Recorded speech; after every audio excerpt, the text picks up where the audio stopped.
Welcome back viewers, आप देख रहे हैं सीएनबीसी आवाज पे टक्कर। बड़ी खबर इस समय की यही है कि इस समय बंगाल की विधानसभा को डिसॉल्व कर दिया गया है। मंत्रिमंडल ममता बनर्जी समेत बर्खास्त हो गया है। सीएनबीसी आवाज के टक्कर में रात 9 बजे की यही समय की बड़ी स्टोरी है। आइए चर्चा को आगे बढ़ाते हैं। ज्यादा दिन नहीं बीते हैं जब बांग्लादेश की संसद में खड़े होकर वहां का एक सांसद अख्तर हुसैन छाती पीट रहा था। वो परेशान था क्योंकि बंगाल के एग्जिट पोल्स में भारतीय जनता पार्टी की सरकार बनने की संभावना जताई जा रही थी। अख्तर हुसैन कह रहा था कि बीजेपी जीती और ममता बनर्जी अगर हारी तो बंगाल से सारे बांग्लादेशियों को वापस यहां धकेला जाएगा, यानी बांग्लादेश में। इसकी वजह से ढाका में शरणार्थी संकट खड़ा हो सकता है। इस बयान से सीधे मैं आपको 20 साल पीछे लेकर चलता हूं। उस दौर में ममता बनर्जी एक मेंबर ऑफ पार्लियामेंट थी और 4 अगस्त 2005 को ममता बनर्जी अपनी बात ना माने जाने से बेहद खफा हो गई थी, नाराज हो गई थी। वो चाहती थी कि बंगाल में हो रही घुसपैठ पर लोकसभा में काम स्थगित कर चर्चा कराई जाए, लेकिन चेयर ने इसकी इजाजत कतई नहीं दी। तो ममता बनर्जी ने कागज फाड़कर आसन की तरफ हवा में उड़ा दिए। ये दृश्य बड़ा फेमस है।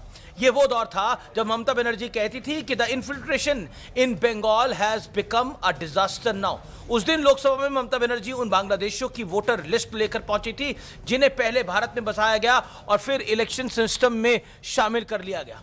और उस दौर में और इस दौर तक, यानी बांग्लादेशी घुसपैठियों की धुर विरोधी वाली इमेज से घुसपैठियों को बंगाल में बसाने वाले आरोपों तक ममता बनर्जी ने अपने करियर में 360 डिग्री का ट्विस्ट एंड टर्न देखा है। टर्न ऐसा कि जिस देश के घुसपैठियों को बंगाल में बसाने का उन पर आरोप है, उसी देश के एक मेंबर ऑफ पार्लियामेंट इस बात की गवाही भी दे रहे हैं। आपको वो पुरानी दीवार फिल्म याद है, अमिताभ बच्चन वाली, जिसमें वो कहते हैं कि मैं फेंके हुए पैसे नहीं उठाता। एक साधारण जिम्मेदार नागरिक जो अपराध से लड़ते लड़ते एक दिन खुद ब खुद अपराधी बन जाता है।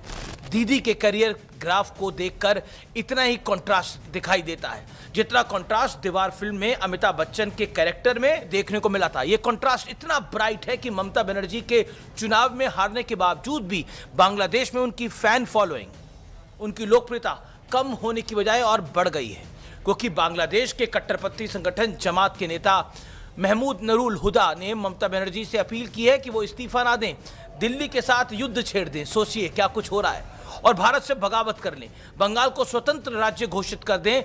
नूरुल हुदा ने वादा किया है कि अगर ममता बनर्जी ऐसा कर देती हैं, बांग्लादेश के 17 करोड़ लोग उनके साथ खड़े हो जाएंगे। अपने साथ खड़े हो जाओ पहले, फिर हमारे पश्चिम बंगाल के साथ खड़े होना।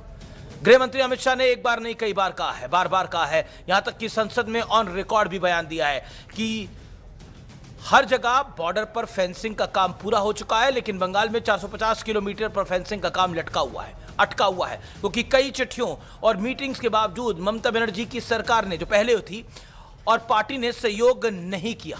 इतने डॉट्स मिलेंगे तो लोग तो कहेंगे ही ममता बनर्जी ने वोट बैंक पॉलिटिक्स के लिए, तुष्टीकरण के लिए बांग्लादेशी घुसपैठियों को बंगाल में बसा दिया। नौबत यहां तक आ गई कि बंगाल के कई जिलों में की डेमोग्राफी आज पूरी तरह से बदल चुकी है। सोचिए ममता बनर्जी का काफिला कहां से चला था और आज कहां पहुंचा है।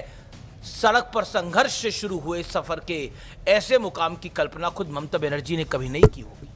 शायद यही वजह है कि ममता बनर्जी की विदाई के बाद से बंगाल में जश्न का माहौल है। ये जश्न किसी पॉलिटिकल पार्टी का नहीं, ये आंसू किसी पार्टी के कार्यकर्ताओं के नहीं, बल्कि आम जनता के हैं। सड़कें टोलबाजों से आजाद हो रही हैं। कांग्रेस, लेफ्ट, सबके दफ्तर सालों बाद टीएमसी के चंगुल से छूट रहे हैं। कॉलेज में जबरन लगाई गई तृणमूल नेताओं की तस्वीरें अब स्टूडेंट्स अपने हाथों से सड़क पर फेंक रहे हैं। दौर बदल गया है, मानो बंगाल को एक और आजादी मिल गई हो। हालांकि ये बात कई लोगों को बहुत चुभेगी, दूसरी आजादी बंगाल को मिली है। हालांकि अभी भी बंगाल के रक्त रंजित हो चुके सामाजिक ताने बाने को सभ्यता के दायरे में लौटना बाकी है, लेकिन बंगाल में जो बदलाव आज हो रहा है, कुछ दिन पहले तक तो इसकी कल्पना भी नहीं की जा सकती थी। अब इतना हो गया है तो आगे भी सब भालो होबे। नमस्कार।